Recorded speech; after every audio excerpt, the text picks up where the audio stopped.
أما من لقي الله تبارك وتعالى مشركا فالله عز وجل حرم عليه الجنة.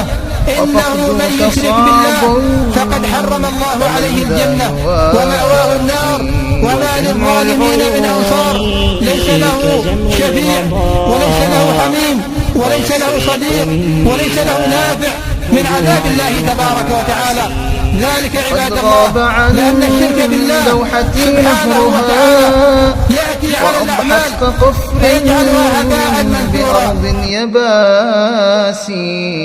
فأنفاسنا في اختناق بدات وكل الحروف برهن احتباس وفي داخلي شهقة حرة يضج بها الصدر قهرا يقاسي.